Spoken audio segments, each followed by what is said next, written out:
We begin with breaking news. 8 people were hospitalized after a reported explosion inside an assisted living facility in southeast Denver.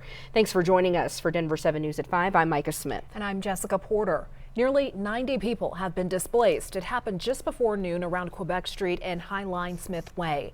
Denver Fire Department said the explosion was reported inside the Eastern Star Masonic Retirement Campus. That's where we find Denver 7's Adria Irahita with the latest on the investigation. Adria, how are community members responding?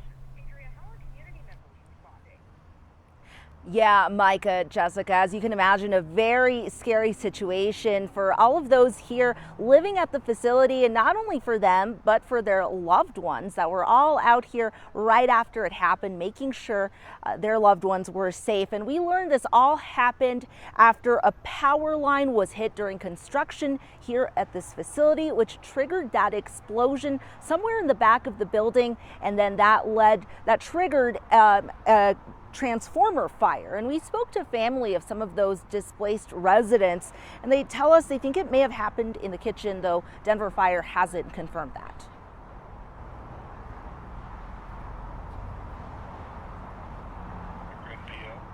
The explosion was so powerful. One of the things investigators are trying to figure out is if the building is structurally sound. So in the meantime, these residents will have to find somewhere to go. And the Red Cross says they are assisting with that. And one woman we spoke to says she had actually pulled her mom out of the facility for the day this morning, right before the incident happened. So thankfully she wasn't there when that explosion happened, and will now be staying with her until they get the green light to return.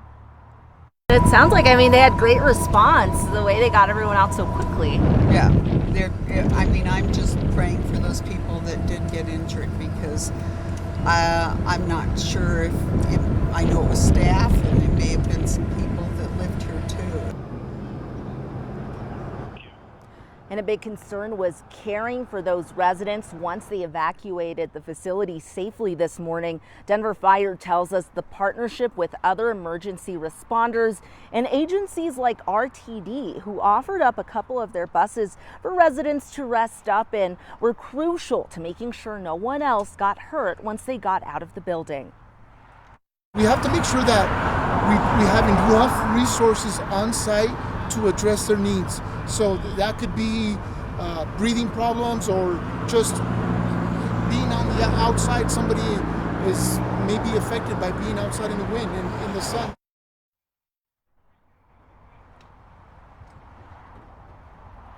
And investigators say they will be here for a while as they continue to look for answers as to how exactly this chain of events happened leading to that explosion. And we'll continue to follow the story as it develops right here on air and on Denver7.com. For now, reporting live in Denver, Adria Irahita, Denver 7.